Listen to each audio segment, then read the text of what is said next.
Seasonal depression is real, and so is that one shady cousin, you know who I'm talking about, who loves bringing that drama to the dinner table. Life coach Dr. Carolyn Anderson is joining us live via Zoom this morning to talk about how to handle both with a little bit more grace and a lot less stress. Good morning. Good morning. How are you? I'm great. I want to know, everybody's talking about it's getting darker earlier and earlier. It's making some people sad. It's making them tired. Let's talk Right. about seasonal depression and how to beat it. Absolutely. So, yeah, it is a real thing. It happens not just in the fall season, but definitely like now. And the reason for that is because of the lack of sunlight. So we naturally need the sunlight in order to fuel our energy and also to give us strength. And so what happens though, when we have the shorter sunlight, that literally affects our mental state. It affects our emotional well-being, and that lack of it do change into a state of depression where some people just can't break out of it.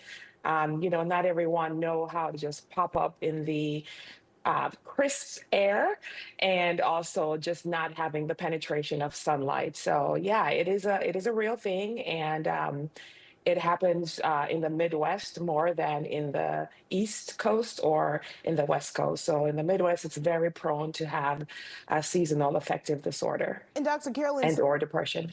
something that you mentioned to me when we met for another interview, we were Right. talking about the significance of tackling things with your mind first. Right. What could be maybe your mindset to help you overcome any uneasy feelings you may be having right now?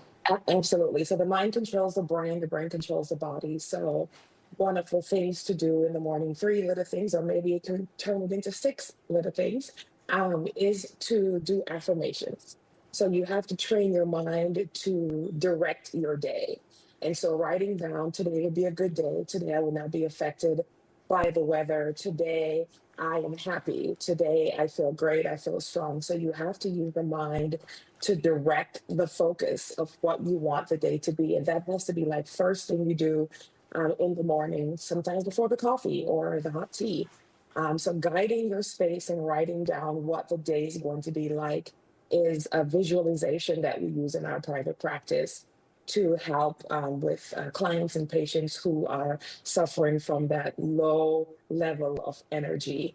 So we also don't sometimes refer to it as depression, because that word alone just sounds depressing. Yeah. So we just say it's just an energy. Your energy is low, and we need to boost that.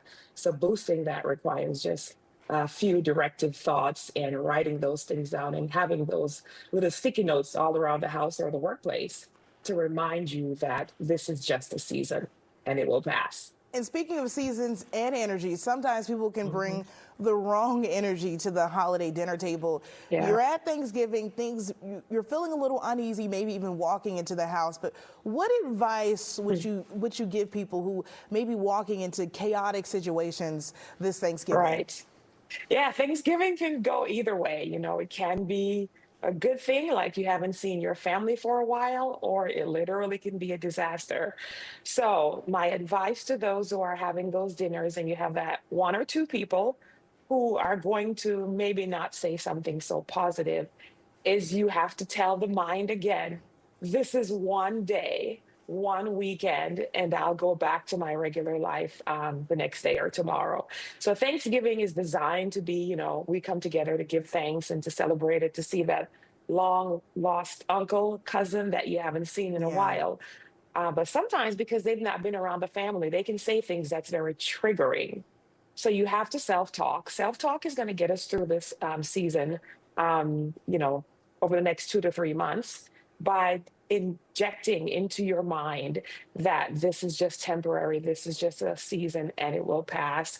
And I won't have to see these family anymore for another year or so. And you just move on. Yeah, it's really about a mental state that we're in right now. We are having to use the mind to fuel and generate the brain and to generate the feelings that we get in our bodies. Well, thank you so much for joining us this morning, Dr. Carolyn. We appreciate your insight, mind over matter. And hey, it's only a Yes. season. Trouble won't last always. Stick around. We've got some more news and weather for you right after the break.